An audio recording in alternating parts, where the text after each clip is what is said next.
Donc, bonjour, moi je me présente. Moi, c'est Marianne Gouin. Je suis diplômée de la maîtrise en psychoéducation et psychoéducatrice à l'heure actuelle. J'ai fait mon essai empirique sous la direction de Natacha Brunel. Puis aussi, il faut savoir aussi que mon essai a fait l'objet également là, d'un chapitre de livre qui va être publié là, éventuellement aux presses de l'Université de Québec, auquel Julie Marcotte et Isabelle Dufour aussi ont collaboré, étant chercheuses de réseau. Donc, moi, je me suis vraiment là, intéressée aux liens perçus entre la victimisation et la trajectoire délinquante chez les adultes judiciarisés. Donc, vraiment, je voulais faire un petit préambule là, pour vous expliquer un peu les intérêts qui ont motivé vraiment mon choix de sujet. C'est vraiment en lien avec mon intérêt pour la problématique de la délinquance, puis en l'ayant aussi côtoyé là, dans le cadre de mes fonctions professionnelles auprès d'une clientèle plus vulnérable, puis aussi en étant psychoéducatrice, bien, on s'intéresse davantage là, vraiment en fonction des comportements des gens pour vraiment apprendre à mieux les comprendre et aussi d'expliquer vraiment là, l'association aussi là, entre la victimisation, la consommation de substances psychoactives et la délinquance. Parce que j'y ai inséré aussi la consommation de substances psychoactives puisque dans le fond, il y a c'est un facteur qui a un rôle médiateur là, entre la victimisation et la délinquance. Puis en ayant aussi une expérience en dépendance, c'était quelque chose qui était important pour moi là, de pouvoir le documenter davantage. Puis aussi, bien la réalité, c'est que nous, il y avait quand même peu d'études qualitatives vraiment sur la réalité québécoise. Donc, c'est pour ça que j'ai été vraiment avec un devis plus qualitatif. Puis aussi, dans le fond, un peu ma méthodologie a été vraiment là, de me concentrer plus sur des analyses secondaires d'une partie des entretiens des participants là, de la base de données de réseau 1635.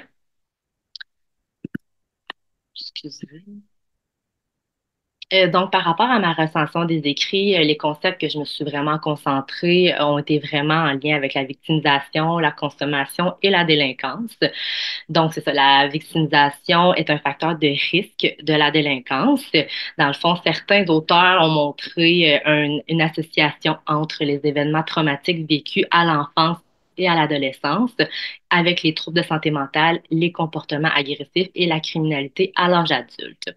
C'est quand même vraiment important, par contre, de considérer que c'est ça, le rôle que peut jouer la victimisation sur la trajectoire délinquante qu'empruntent certains individus, ben, il faut tenir compte de plusieurs autres facteurs aussi, dont les caractéristiques sociodémographiques, les facteurs individuels, familiaux, les caractéristiques du voisinage et également aussi la relation entre la victime et l'auteur de l'agression. Donc, ça ne permet pas de conclure qu'il y a un lien directement entre les expériences de victimisation et l'adoption des comportements prescrits par la loi. Il faut aussi, c'est ça, donc ce qui nous a amené, c'est ça, à aller un peu plus là, pour peaufiner vraiment là, le facteur de risque qui était vraiment important d'être mieux compris et mieux décrit aussi. Mes objectifs de recherche étaient, dans le fond, se sont vraiment là, dirigés davantage là, à documenter. Donc, vraiment, là, documenter les expériences de victimisation à l'enfance et à l'adolescence. Ça, c'est vraiment le volet aussi qui est très important, ainsi que leurs conséquences perçues par les participants de mon étude sur la délinquance, sur leur délinquance à l'âge adulte. Aussi, c'était intéressant de se pencher aussi sur les raisons de leur délinquance et les liens qu'ils percevaient avec leur victimisation. Et mon troisième objectif était vraiment là, de documenter aussi les liens perçus entre la consommation de substances psychoactives, la victimisation et la délinquance. Donc, dans le fond, dans un premier temps, puisque dans le fond, là, moi, c'est ça, comme je j'expliquais, j'ai pris, dans le fond, les données là, de réseau, mais dans le fond, l'échantillon initial du projet A1 de réintégration socio-communautaire du programme Réseau 1635 comportait 140 participants. Fait que moi, j'ai quand même fait un tri, mais pour cibler mes participants, j'ai vraiment été avec des critères de sélection plus spécifiques, dont le fait d'être majeur, donc avoir plus de 18 ans, d'avoir vécu une ou des expériences de victimisation à l'enfance et ou à l'adolescence, donc l'un et l'autre, Puis, dans le fond, les types de victimisation que j'ai ciblés, c'était en lien avec c'est ça, des types d'abus, de négligence, être témoin de violences conjugales et ou être intimidé par les pairs. Et aussi, c'est important d'avoir commis un délit à l'âge adulte. Les critères d'exclusion ont été, dans le fond, que toutes les expériences qui ont été vécues seulement à l'âge adulte n'ont pas été prises en considération, telles que, par exemple, la violence conjugale et les agressions sexuelles vécues à l'âge adulte. Encore une petite précision qui est importante de garder en tête, comme j'ai nommé, c'est ça, ça a été des analyses secondaires qualitatives issues d'un autre projet. Donc, c'est important, c'est ça, de garder en tête que il n'y a pas eu de questions qui ont été posées précisément aux participants sur le sujet de la victimisation lors des entretiens du projet initial. Donc, mon échantillon final que j'ai, après avoir fait plusieurs tris, c'est composé de 23 participants, dont 7 femmes, 15 hommes et une personne considérée non binaire. Les participants étaient âgés entre 18 et 33 ans. 17, 17 participants sur 23 étaient sans emploi au moment de l'entretien. Quelques-uns étaient en couple que j'ai pas ajouté dans ma diapositive. Et aussi, il y avait 2 personnes qui avaient des études supérieures là, à l'université. Donc, là, on commence à rentrer tranquillement dans ma portion plus de mes résultats. En fait, le portrait de la délinquance que j'ai représenté au sein de mon échantillon, j'ai recensé, dans le fond, les différents délits qui ont été rapportés par les répondants. Comme on peut le voir, là, 21 participants là, avaient rapporté des infractions contre la personne. Donc, par exemple, des voies de fait, séquestration, vol qualifié, menaces. Donc, c'était quand même une majeure là, de mon échantillon. Ensuite, il y avait les infractions en lien avec les drogues, donc trafic, vente et possession. Il y avait aussi les infractions contre la propriété, les vols, les fraudes, les méfaits, les introductions par infraction. Ensuite, il y avait une autre catégorie qui était autres infractions au code criminel, donc tout ce qui était sollicitation, possession d'armes, bris de condition. Et la dernière catégorie était les infractions reliées à la conduite de véhicule, donc conduite avec faculté affaiblie, délit de fuite. Puis aussi, je trouvais que c'était quand même intéressant de faire l'exercice là, de déceler dans le fond là, que combien de types de délits les personnes avaient fait. Donc, il y a une personne qui a fait un seul délit, deux personnes ont fait 2 types et la majeure des participants là, avait fait dans le fond 3 types de délits ou plus. Concernant maintenant le nombre de participants selon les différentes expériences de victimisation relevées. Comme j'ai nommé là, un peu rapidement tantôt, les différents types d'abus de victimisation que j'ai ressortis, c'était les abus physiques qui étaient une plus grande partie des participants qui ont été rapportés. Il y avait les abus sexuels, il y avait la négligence familiale, les abus psychologiques, les intimidations par les pairs et témoins de violences conjugales. Et 6 participants là, rapportaient là, au moins 2 types de victimisation et 5 autres, 3 types ou plus. Donc, les conséquences qui ont été perçues par les différents participants là, de mon échantillon là, par rapport à la victimisation, j'ai fait plusieurs catégories, puis je vous ai mis là, des extraits là, de verbatim là, afin de un peu plus encore illustrer là, qu'est-ce que ça signifie, par exemple, le sentiment d'abandon, le rejet, la faible estime de soi. Martin lui rapporte que, puis encore une fois, là, moi aussi, là, c'est des noms fictifs. Dans le fond, Martin, c'est celui qui a rapporté qu'on a été intimidés, puis on a grandi mauvais, c'est tout. Il n'y a rien de plus compliqué que ça. On est tous des enfants qui ont été intimidés, rejetés par la société. Tandis que lui, Yves, pour illustrer là, davantage la haine et la méfiance que la victimisation a suscité chez lui, il nomme que dans le fond, il a été rejeté par sa mère. Tu sais, on dit que c'était l'école du crime, mais c'est absolument vrai, là. Fait que j'ai beaucoup appris à avoir de la haine, beaucoup de haine envers mes parents. Tandis que aussi, il y a l'aspect plus de l'instinct protecteur aussi, des fois, qui peut avoir été perçu par les participants, dont Martin qui nomme que lui, il y a eu un événement où mon père s'est battu avec ma mère. Ça m'a marqué parce que j'étais traumatisée face à ça. En grandissant, j'ai eu un besoin de protéger les femmes. Donc, clairement, lui, on voit ici là, que c'est quelque chose là, qui a reproduit là, par la suite. Ensuite, j'ai décidé là, d'identifier les perceptions des raisons de la délinquance et des liens avec la victimisation dont les participants ont fait. Et on en a sorti des catégories dont le besoin d'appartenance, d'estime et l'influence de l'entourage.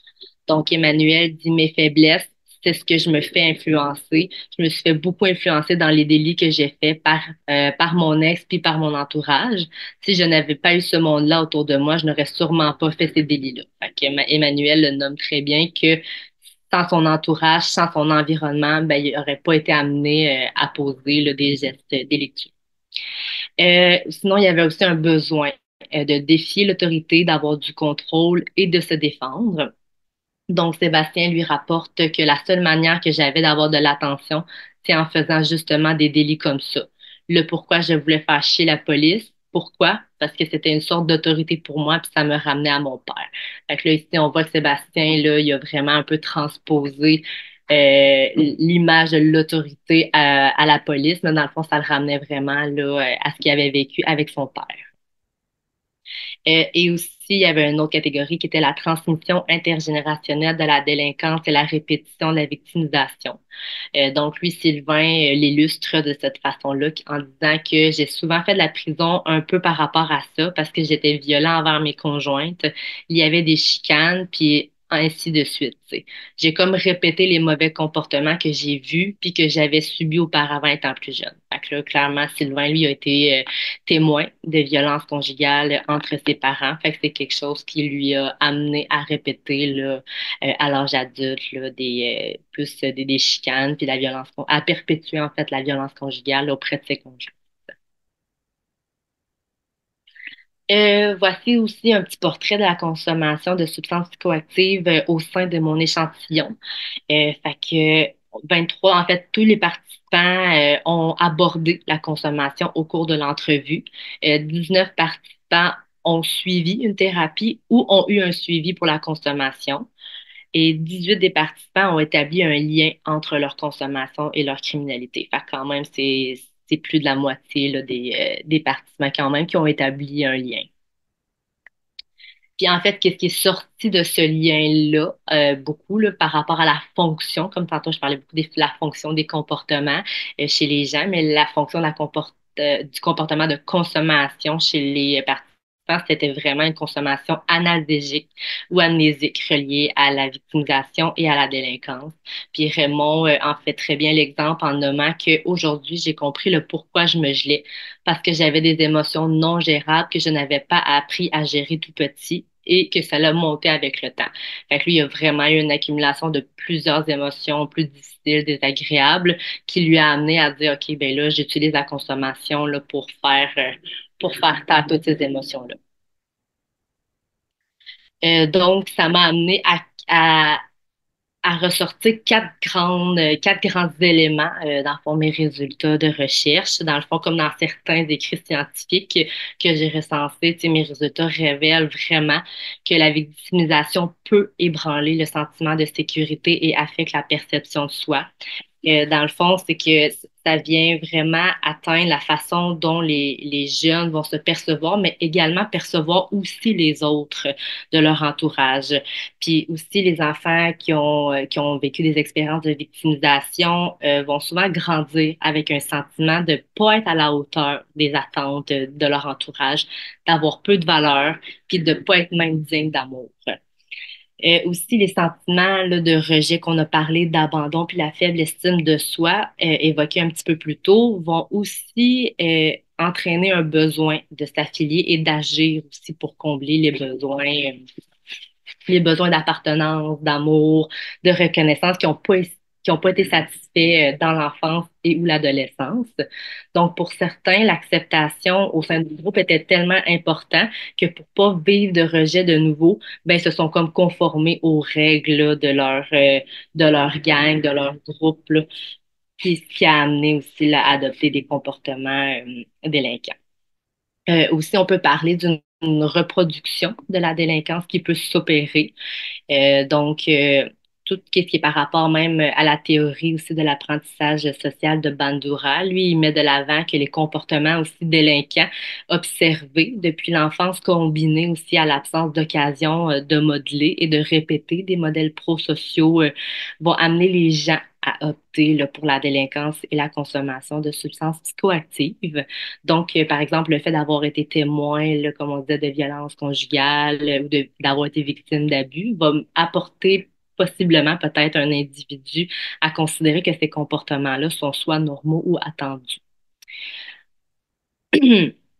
Ensuite, il y a la consommation aussi qui peut être utilisée, comme j'avais dit juste préalablement, là, par rapport plus comme une stratégie d'adaptation ou une forme d'automédication aussi.